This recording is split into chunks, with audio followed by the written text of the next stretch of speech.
गांव के चौधरी जी का बेटा आकाश चीन पढ़ाई करने गया और वहीं उसे प्यार हो गया। प्यार में पड़कर उसने चीनी लड़की मेई यू से शादी कर ली और उसे गांव ले आया। गांव में जैसे ही ये खबर फैली, हर तरफ कानाफूसी शुरू हो गई। चीनी बहू आई है, अब चौधरी जी के घर नूडल्स और चॉपस्टिक की पार्टी होगी। अरे भाई, अब तो उनके घर में सोया सॉस की महक आएगी। गांव के रिवाज के अनुसार नई बहू को पहली रसोई में सबके लिए खाना बनाना था। चौधरी जी ने बड़े गर्व से ऐलान किया, आज हमारी बहू मेई यू हलवा बनाएगी। लेकिन परेशानी ये थी कि मेई यू को हलवे का ह भी नहीं आता था। मेई यू ने आकाश से पूछा, ये हलवा क्या होता है? क्या ये चावल का कोई डिश है?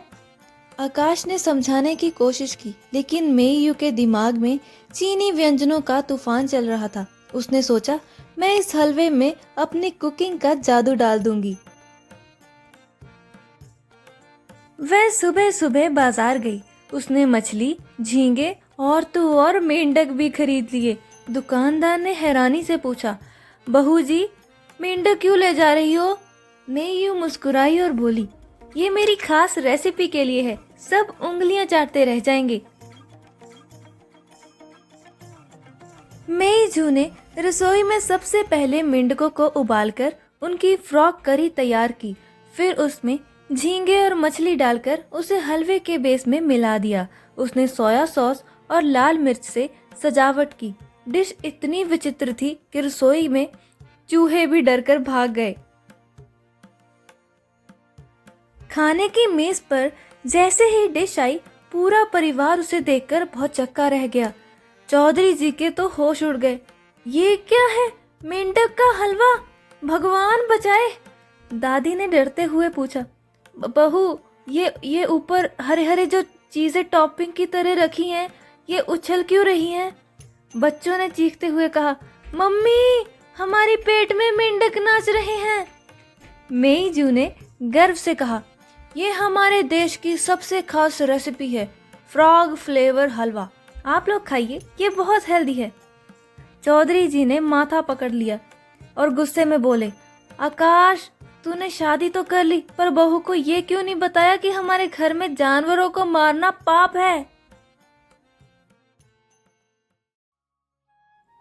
चौधरी जी ने मेई जू को समझाते हुए कहा, बेटा, हमारे परिवार में जानवरों का सम्मान किया जाता है।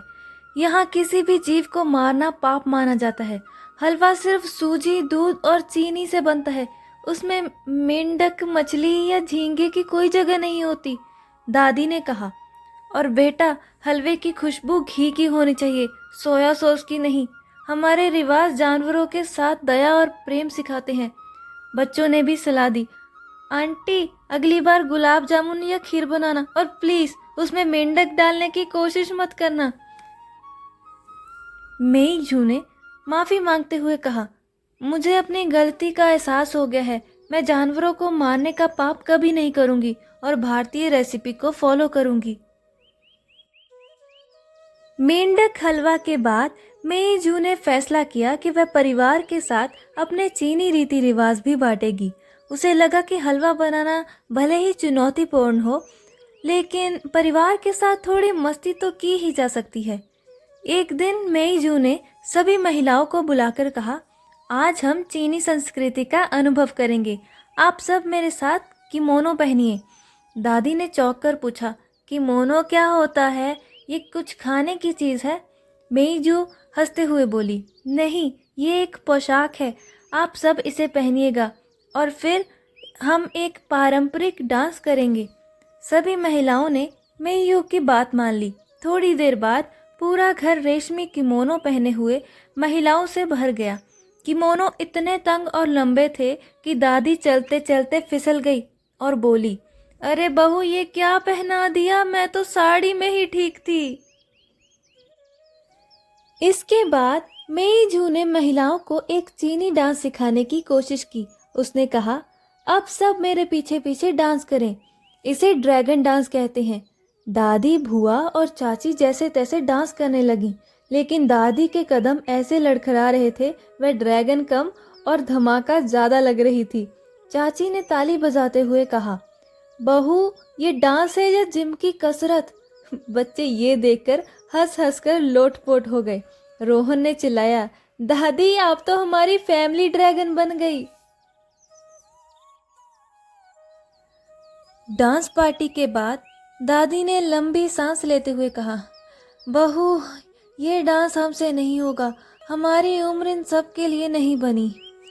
चौधरी जी ने मजाक में कहा, बहू अगर डांस कराना है तो ऐसा करो कि हम बैठकर ही ताली बजा लें।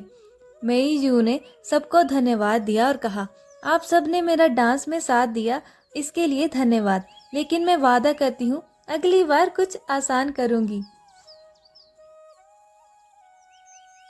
अब गांव में जब भी कोई नई बहू आती तो सब उसे यही सलाह देते, हलवे में मेंढक मत डालना और डांस पार्टी के नाम पर दादी को नाचने पर मजबूर मत करना।